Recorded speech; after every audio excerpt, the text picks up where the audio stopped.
Good morning, students. Till now, we have done all the theoretical parts in the given chapter, that is Introduction to Partnership. From today, we will move with some practical session. Before we move with practical session, quickly recap whatever we have done till now. So we have done all the formats, that is format of partners capital or current account, as well as format of profit and loss appropriation account. We have also moved with few transactions happen between partners and partnership firm and how to give effect of the same. We understood this effect with the journal entries, and then after to record the same to the partner's capital account or current account, as well as in profit and loss appropriation account. Now let us start our today's session. Okay, so today we are moving with provisions of partnership deed and interest on capital. Now, what about the provision for interest on capital is given in the partnership deed, and how to move with the accounting effect of the same. In that, first is very simple. When no provision for the interest on capital is there in the partnership deed, then interest on capital cannot be paid to the partner. Next, when the provision for interest on capital is made in the partnership deed, but no clarification is given for interest on capital is charge on appropriation of profit or not. So charge on appropriation of profit, it means what? That whether there is profit or loss, but it is compulsory to give interest on capital to the partners. But as per this second point, here it is mentioned that interest on capital, provision for interest on capital is there in partnership deed, but clarification regarding charge on appropriation of profit of what? Of interest on capital is not there. So clarification is not given for interest on capital, whether it is charge on appropriation of profit or not. So in that, first point suggests that if there is loss, then interest on capital cannot be paid. But if there is profit, that profit is equal to interest amount, that is interest on capital amount, or if it is more, in this case interest on capital can be paid as per the prescribed rate. Let me understand this with the help of a small sum. Three partners are there: partner A, partner B, and partner C. Their capital is given: partner A 1 lakh, partner B 2 lakh, and of partner C again 1 lakh. The interest on capital is given 10%. So interest on capital of A, 10% of 1 lakh, it comes 10,000.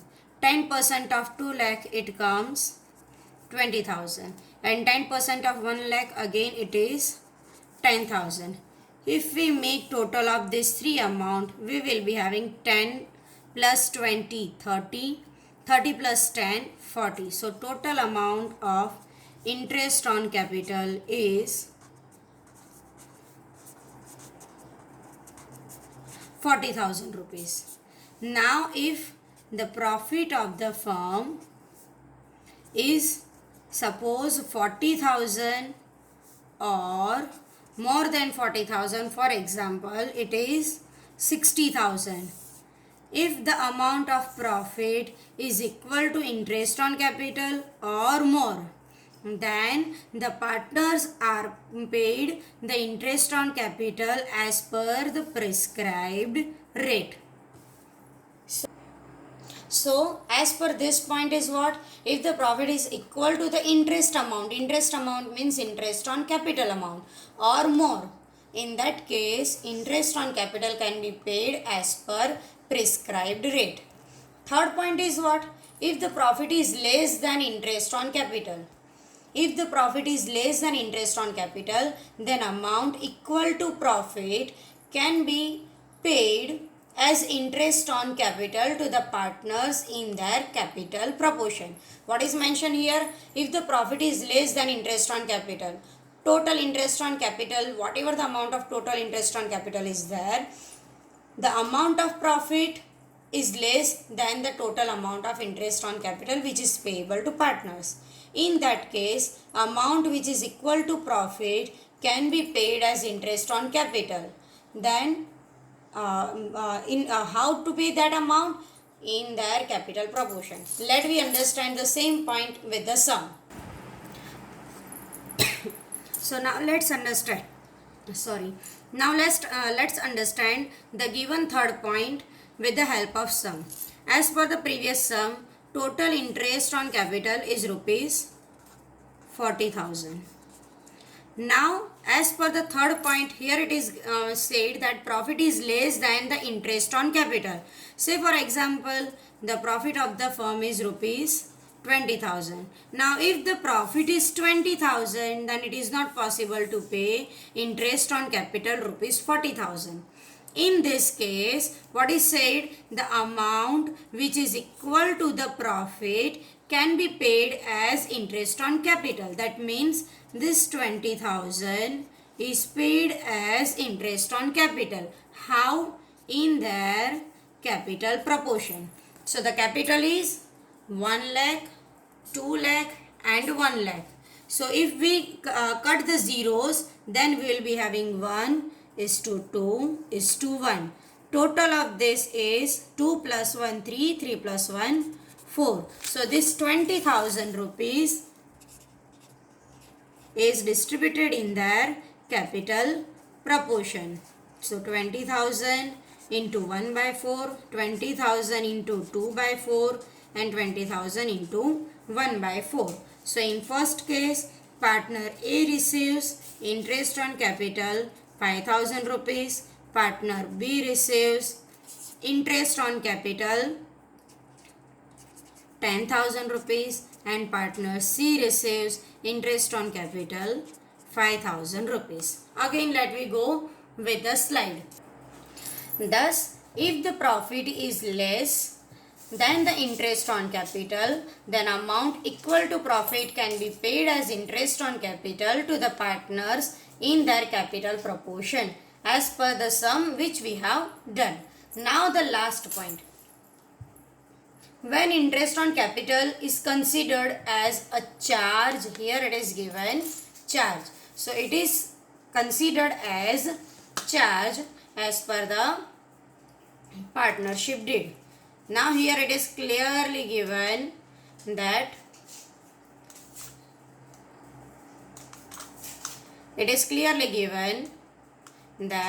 interest on capital is considered as charge as per partnership deed. So provision for interest on capital is there. Along with that, the provision is also given that it is considered as charge as per the partnership deed. If it is like that, then at that time, whatever the profit or loss is there, whether the profit is insufficient or whether there is loss, but interest on capital must be paid as per the prescribed rate. Let me move with the given sum. As per the given sum, what was there? Profit was insufficient compared to interest on capital rupees 40,000. Now as per third point, it is what? That interest on capital is considered as charge on profit and charge on appropriation of profit. Then at that time, though the profit is insufficient, but interest on capital is given to the partners at prescribed rate. Thus here the profit is 20,000, but we need to pay interest on capital compulsorily 40,000.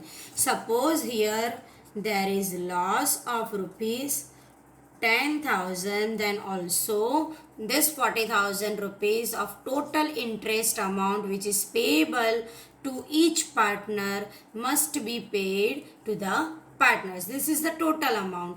Each partner receives 10,000, 20,000 and 10,000 respectively. So though there is loss or though there is insufficient profit, but if the interest on capital is considered as a charge as per partnership deed, then the given amount must be paid as interest on capital to the partners.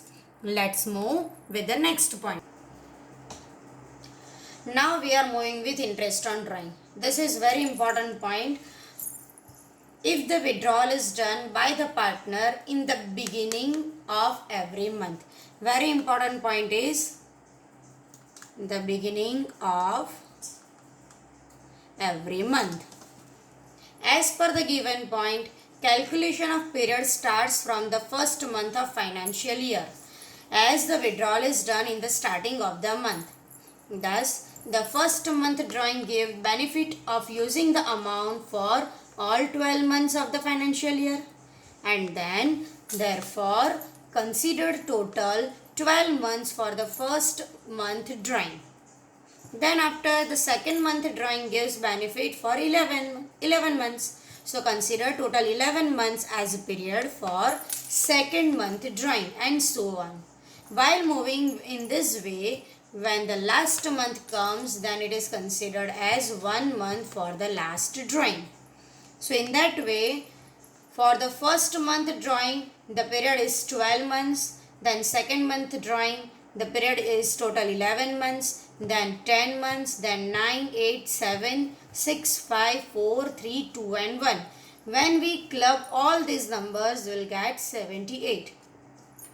Thus, when the drawing is done by the partner in the beginning of every month, n is equal to 78 by 12. Thus, in the formula of interest on drawing, PRN upon 100, P stands for the amount of drawing per month, R stands for rate of interest on drawing, and N stands for period. So, here if it is in the beginning of the year, then in the beginning of every month, then N is equal to 78 by 12. Next point is, in the same way, if the withdrawal is done by the partner in the end, that means at the end of every month. If it is at the end of every month, again we need to make calculation of the period. So here, as per this point, calculation of the period starts from the next month, as the withdrawal is done at the end of every month. Here it is mentioned. It is done at the end of every month. Thus, first month drawing starts giving benefit from the next month till the end of financial year. So, consider total 11 months for the first withdrawal. Similarly, when next withdrawal is done at the end of second month, benefit of the same starts from the next month. Thus, consider total 10 months for the second drawing. In the same way, move further with the same calculation till last month of withdrawal comes at the end of financial year. But here, very important point is, when the last month withdrawal is done at the end of the month, then this month interest calculation does not taken into consideration. It is never being taken into consideration, as the calculation of this period start from the next month, from the next financial year, and thus the calculation of period moves like for the first month, end of the first month 11 month, then end of second month 10 months, then 9, 8, 7, 6, 5, 4, 3, 2, 1 and 0. So total number of months comes 66. Thus, when a withdrawal is done by the partner at the end of every month, then that means period is equal to 66 divided by 12. Thus, in the formula of interest on drawing, PRN upon 100, where N is equal to 66 divided by 12. Now, let's understand two sums on the basis of given concept. The sum one is RIA, a partner of partnership firm. Here you understand how do I read the sum, and in the same way you are also supposed to read the sum, so that you will get the idea that which information is given in the given sum, so that you can move with the calculation of the sum, what is asked in the sum and the calculation of the same. RIA, a partner of partnership firm, withdraws 1500 rupees in the beginning of every month. So per month she is withdrawing 1500 rupees. If 10% per annum interest is chargeable on drawings, determine annual drawing and interest on drawing. Let me understand the sum with the solution. Okay, so as per the given sum, we have been given 1500 drawings. This drawing is per month drawing. Rate of interest on drawing is given 10%. First we have been asked in the sum, calculate annual drawings. Annual drawing means per month amount 1500 into 12 months. So annual drawing comes rupees 18,000. While moving with interest on drawing, we need only per month amount as per the formula. So interest on drawing is equal to PRN upon 100. 1500 is the amount into R stands for rate of interest on drawing 10% into it is in the beginning of the month. It is in the beginning of every month. That's why here it comes 78 by 12. So when you will move with the calculation of the same, we will get the amount of interest on drawing rupees 975. So in the given sum it is given the withdrawal is in the beginning of every month. Let me understand the solution of next sum. That sum is about the withdrawal is at the end of every month. Let me see the sum what is given in that sum. See the next sum. A partner withdraws identical amount at the end of each month from the firm. At the end of the year, his total annual drawings. What is given here? Total annual drawings is rupees 36,000. So here total amount of drawing is given and we need per month amount of drawing. So divide 36,000 by 12, we'll get per month withdrawal. So it comes 3,000 rupees. Now 12% per annum interest is chargeable on drawings. Determine the amount of drawings of the year. Let me understand the solution. Okay, so in the given sum we have been given 36,000 rupees annual drawing, and as per the formula we need per month amount of drawing. That's why divide 36,000 by 12. 3,000 rupees is the per month withdrawal at the end of month. In rate of interest on drawing is given 12%. Now the values are here at the end of every month. Here the withdrawal is at the end of month, and therefore n is equal to 66 divided by 12. So the formula PRN upon 100, 3,000 rupees per month withdrawal amount, 12% that is rate of interest on drawing, 12 upon 100 into n is at the end of the month withdrawal is there, that's why 66 upon 12. So we get the amount of interest on drawing, that is 1980. So these two are the sums, very important for 3 marks.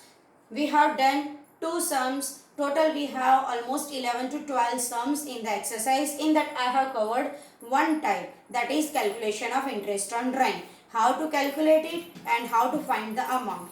If the withdrawal is in the starting of the month, then it will be 78 by 12, and if the withdrawal is at the end of every month, then the period is 66 by 12. And then after we have to move with the solution. Okay, now on the basis of today's lecture, I will give you worksheet, I will give you few sums so that you will move with the calculation of the same. Thank you.